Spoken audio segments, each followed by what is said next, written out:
Cruz talking about Hollywood executive Adam Bennett, who represents talent such as Emma Stone, Adam Sandler, Diane Keaton, and Eddie Murphy. Now, Bennett has since taken a leave of absence.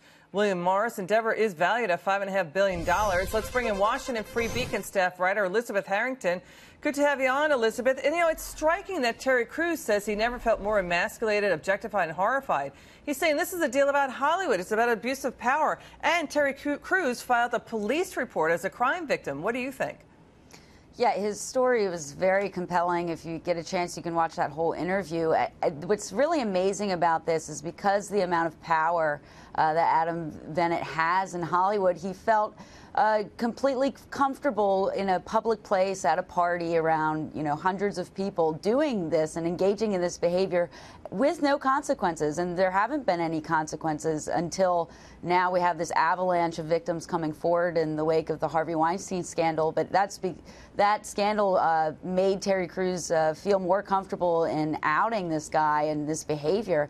But it would have never happened if that story would have never come to light. And hopefully there will be consequences for that type of disgusting behavior. Yeah, and the folks out there in Middle America, in the flyover states, they're tired of Hollywood people just lecturing them all the time.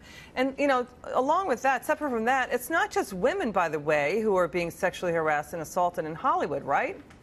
Exactly. I mean, if you look at Terry Cruz, he's a former NFL star. He's a big guy. The idea that this agent was that powerful to think that he could just go up to him and do that is amazing. It's this really culture in Hollywood that I think it's long overdue that this is coming to light with the Harvey Weinstein scandal. And you've had, Kevin Spacey and all these other big-time stars and producers and now agents. This behavior seems really egregious and vast, all-encompassing.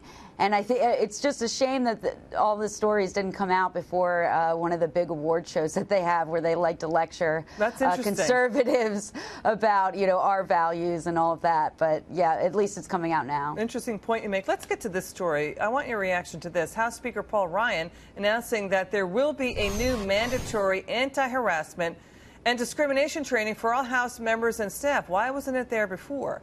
Because now we have Democrat Congresswoman Jackie Speer testifying that $15 million in taxpayer money has been paid out to settle claims of congressional harassment and harassment by other government workers and discrimination. The payouts cover sexual harassment, racial and religious discrimination, and discrimination against people with disabilities between 1997 and 2016. The Congresswoman also revealed there are sitting members now under investigation. Roll tape. In fact, there are two members of Congress, Republican and Democrat, right now, who have been subject to review or not have been subject to review, but have engaged in sexual harassment. In Congress, we must be leaders in changing a culture of sexual harassment and assault, not just by what we say in our legislation, but by what we do in our own workplace. All right, these are bombshell accusations, Elizabeth, and here's another bombshell. Taxpayers, it's you people out there, you cover the payouts. But shouldn't these congressmen pay out of their own pocket for their misconduct? Absolutely. I cover a lot of wasteful spending at the Free Beacon, and this $15 million on sexual harassment settlements I think is particularly egregious because we're basically paying to cover up this behavior. And I think Lindsey Graham is right. He just came out and said that these members need to be named. And I think that absolutely they should pay it back, whoever these members were over the past 15 years that have used in taxpayer funding to silence women or young men, whoever the case may be, these victims, I think is really shameful, and they should definitely pay back the Treasury, and Congress needs to fix this and not allow this to continue. Elizabeth Harrington of the Washington Free Beacon, we love having you on. Come back soon.